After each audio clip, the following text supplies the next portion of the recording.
Good morning, everyone. Thank you for being here today. Prime Minister Kristersson, accompanied by Foreign Minister Billström, will now deposit Sweden's instrument of accession to the North Atlantic Treaty, with Secretary of State Blinken representing the United States of America as the depositary of the treaty.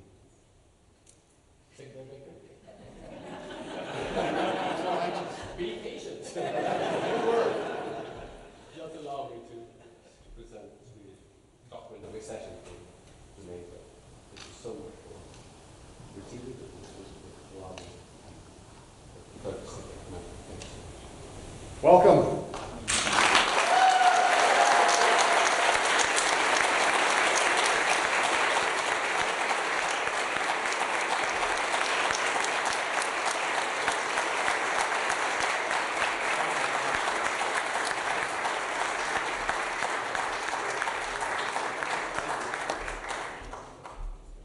Well, good things come to those who wait. No better example. But with receipt of this instrument of accession, let me be the very first to welcome Sweden as a party to the Washington Treaty and the 32nd member of the North Atlantic Treaty Organization.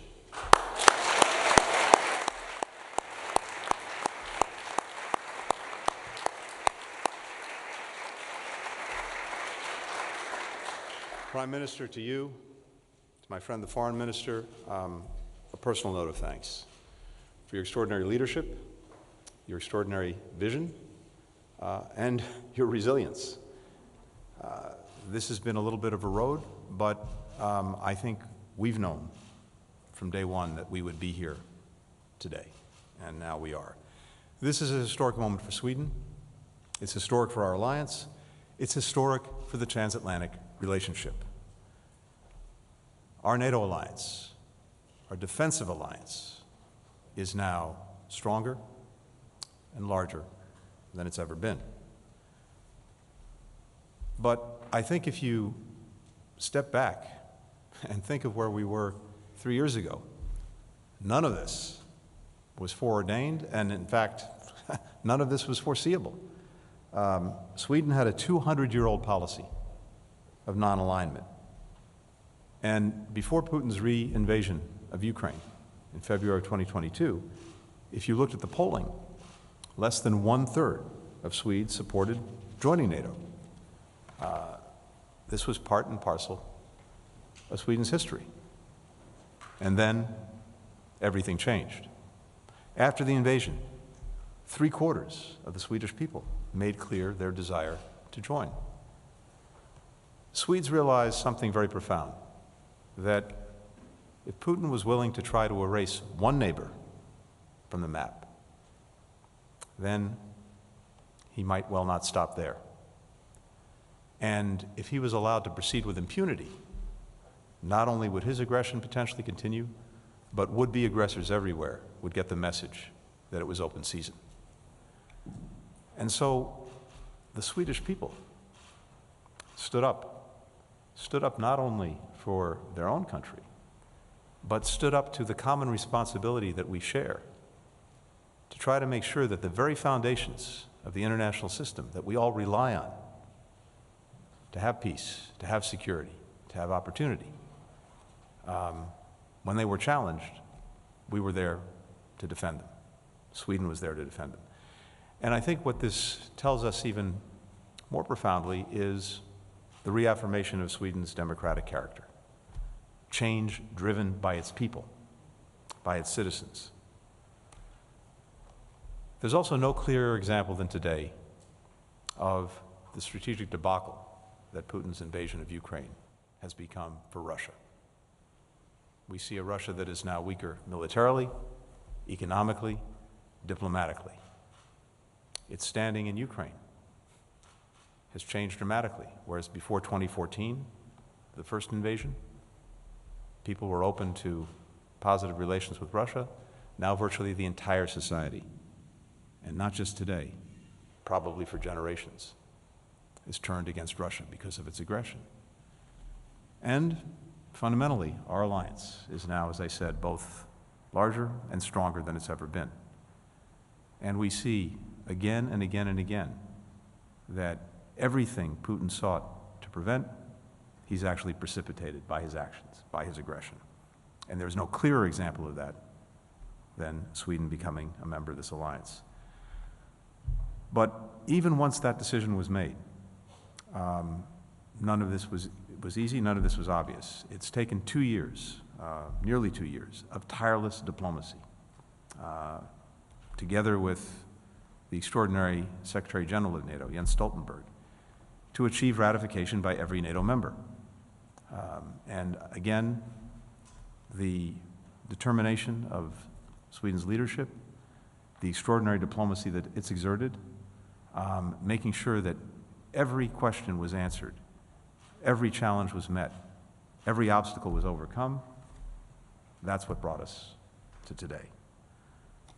Now, some doubted would we get here. We never did, and we are here. This, of course, is also built on an extraordinary foundation of partnership between Sweden and NATO that goes back many, many years. Sweden's long been an active partner with NATO allies, training together, exercising together, working together. And fundamentally, the reason this is such a strong, powerful fit is because Sweden embodies and promotes the core values that are at the heart of NATO: democracy, liberty, the rule of law. And it also brings some unique capabilities to this enterprise, unique capabilities in the Arctic, the Baltic Seas. And this year, of course, Sweden will contribute more than 2% of its GDP to defense and continue to show the way for all NATO members. If you go back to 1949, at the signing of the NATO treaty, President Truman said this, and I quote, "In taking steps to prevent aggression against our own peoples, we have no purpose of aggression against other peoples. We hope to create a shield against aggression and the fear of aggression, a bulwark which will permit us to get on with the real business of government and society, the business of achieving a fuller and happier life for all of our citizens." That is fundamentally what this enterprise is all about, what NATO is all about. It's making sure that together we are creating an environment in which our people are safe, secure, and can meet their full potential. Today, we have fortified this shield against aggression. We brought more people under its protection so that together we can focus on the real work of delivering for our people. With that, Mr. Prime Minister, the floor is yours.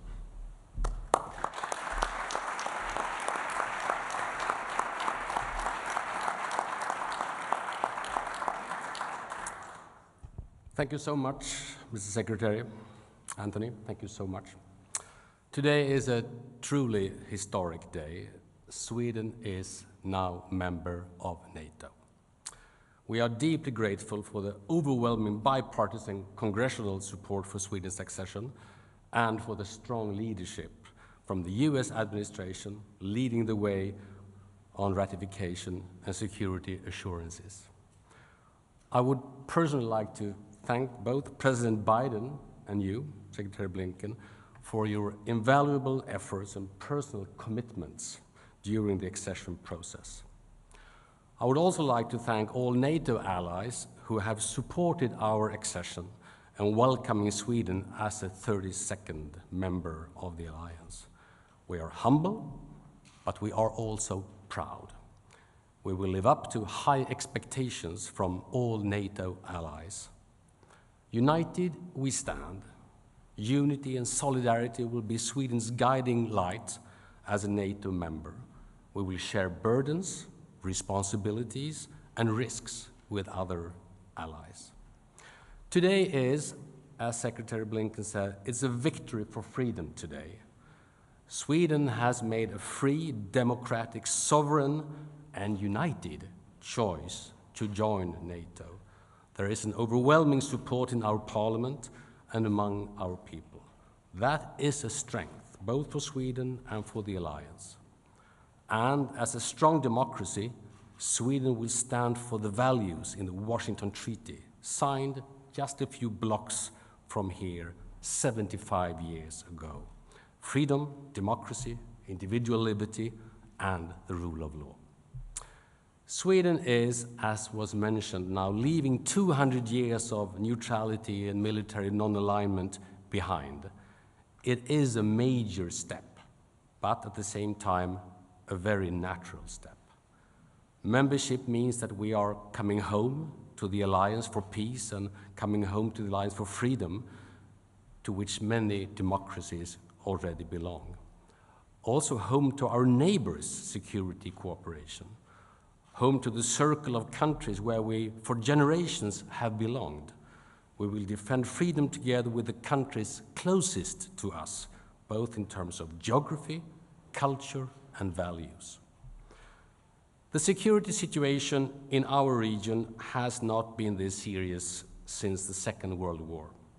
Russia will stay a serious threat to the Euro-Atlantic security for the foreseeable future. It was in this light that Sweden applied to join the NATO Defense Alliance, to gain security, but also to provide security.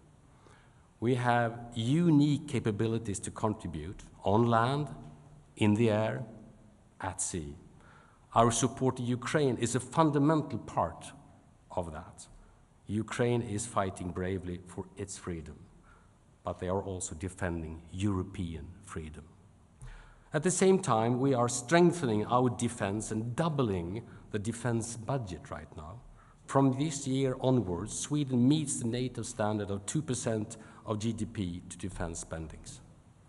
This is important for NATO security, obviously, and to burden sharing. We are increasing the numbers of conscripts, strengthening civil defense, and reintroducing civilian service in Sweden. We have been prepared for this task for quite a while, and I'm very pleased to take this very final step.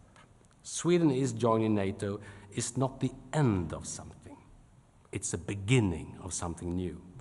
I look forward to making the world safer and freer together with the United States and all other NATO allies.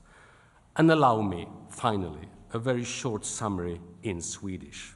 En väldigt kort sammanfattning på svenska. Det är en i sanning historisk dag idag.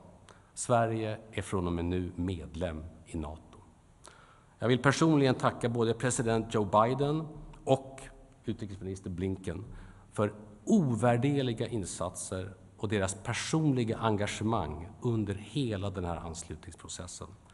Sverige lämnar nu 200 år av neutralitet och militär alliansfrihet. Det är ett stort steg, men också ett väldigt naturligt steg. Det här är en gemensam framgång för Sverige. Det är en historiskt kort process som tidvis ändå har känts lång. Ett arbete som har krävt otålighet och uthållighet i skön förening. Den här dagen är en seger för friheten. Sverige har gjort ett fritt, demokratiskt och självständigt val att gå in i NATO. Det finns ett överväldigande stöd för det i vår riksdag och hos det svenska folket. Det är en styrka för Sverige och för alliansen. Ett svenskt NATO-medlemskap är inte slutet på någonting. Det är början på någonting nytt. Jag ser fram emot att tillsammans med alla allierade och tillsammans med USA göra världen säkrare och friare. Thank you all so much.